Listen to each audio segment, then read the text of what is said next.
Ridley Scott has been a busy bee this year, hasn't he?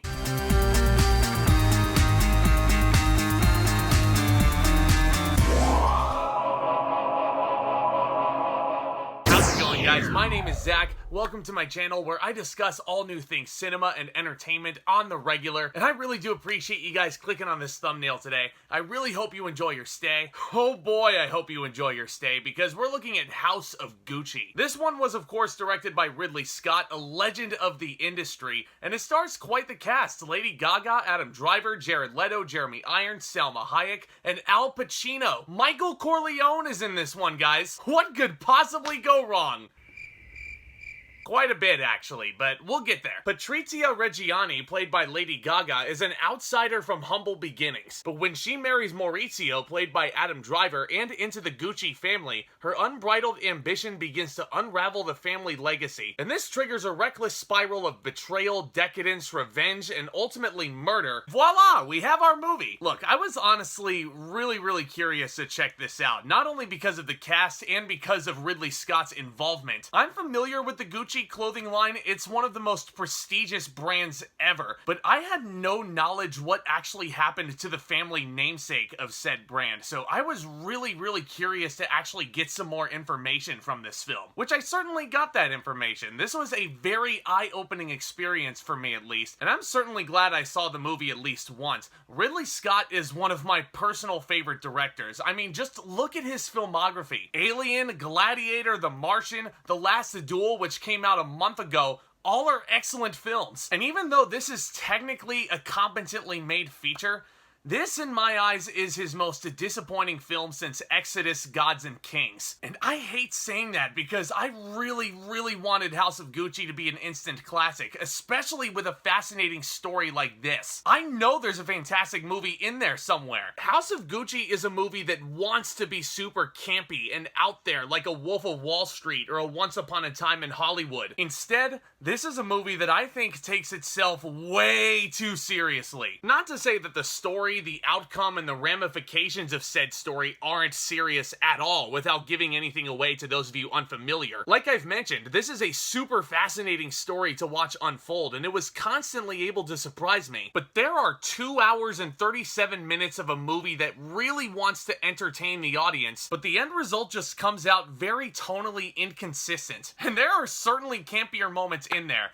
but when the movie decides to take that dramatic nosedive, it lost me. It really drags those proceedings down, and you could feel that runtime, especially in those specific moments. Now, before I rag on this movie for too long, let me tell you a little bit about the 3 things that I think make it worth seeing this movie for. Number 1, the production design. Extravagantly lush. The costumes are about as fancy as you would expect walking into any department store with the Gucci name on it. It's a wonderful movie to look at. I would not be surprised to see it nominated for both of those categories at the Oscars. Speaking of the Oscars, the number 2 reason to watch this movie, Lady Gaga. Mark my words, she is going to get nominated for Best Actress at the Academy Awards this year. She was fan-freaking-tastic. She's already proven that she's a fantastic actress in her stint on American Horror Story, as well as A Star is Born, but she is transformative in here. She's not only energetic when she needs to be, but she is fierce. This is not a woman you want to double-cross at any given point, which will become apparent especially if you look at her scenes with a very solid Salma Hayek. And last but not least, to the 3rd main reason you need to watch this movie,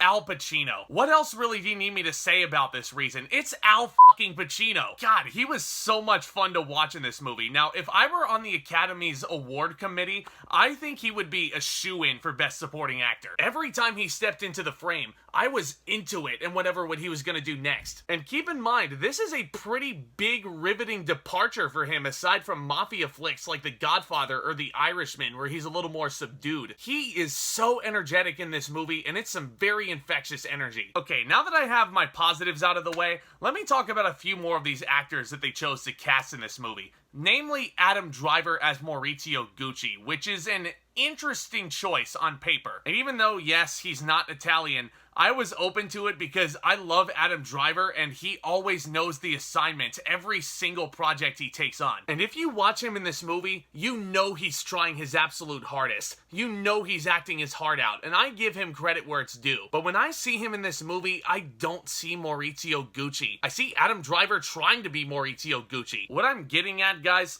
Adam Driver was unfortunately very miscast in this. He felt so awkwardly out of place. Even just the chemistry between him and Lady Gaga was just decent to me. I mean, it gets better, especially as you get into that third act, and there's some super emotional and effective story beats that they have together. But man, it was a rough start between the two. It really did not feel like A Star Is Born, where the two people legitimately felt like they were in love with one another. It unfortunately, to me, felt kind of awkward. And speaking of awkward, God, oh man, I have to talk about Jared Leto, don't I? This performance right here, and I'm not kidding when I say this, guys.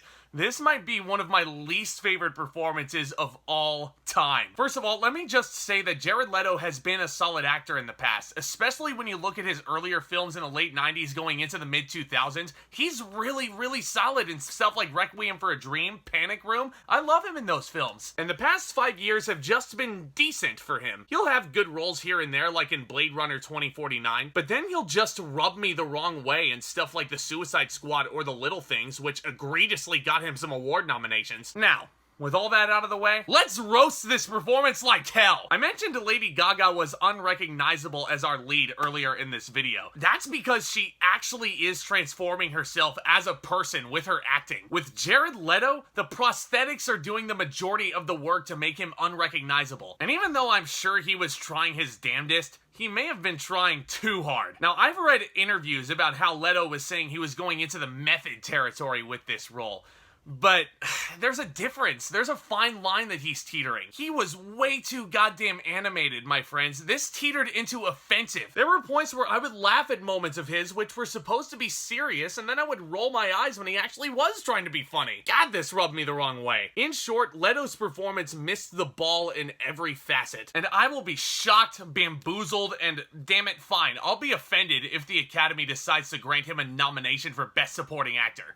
So with all the tonal inconsistencies, all this miscasting, even the musical score not being really up to snuff, all to go along with one of the worst performances I've ever seen, you would think that I really hate House of Gucci, don't you? And well, yeah, I really do hate parts of it, but it is a late Thanksgiving miracle that I don't hate the movie altogether because, shoot, those other parts of the movie are just too good to ignore. Is it Ridley Scott's best film? Not even close. Is it better than The Last Duel? Not in my eyes. Is it a Ridley Scott film that I'm gonna want to rewatch over and over again? Not by a long shot. But you know what? It was a very eye-opening experience to see what actually happened to the Gucci family. Lady Gaga and Al Pacino are the show stealers, and they make it worth your while. All that in mind, I'm gonna give House of Gucci a C. Even though this film does carry some strong suits, this is a fashionably passable flick with some Oscar contenders inevitably going down the proverbial runway. But this is all, of course, just my opinion. Let me know what you guys thought down below. Go ahead and make as much noise as you want about House of Gucci down in the comments. And feel free to let me know what your favorite Ridley Scott film is out of his filmography. Also, let me know what your least favorite movie of his is. Because as you know, I love creating this content. I love discussing all new things cinema and entertainment with you guys. If these topics sound appealing to you, this might be the channel for you. So if you're new to the channel, do consider smashing that subscribe button down below as hard as you possibly can.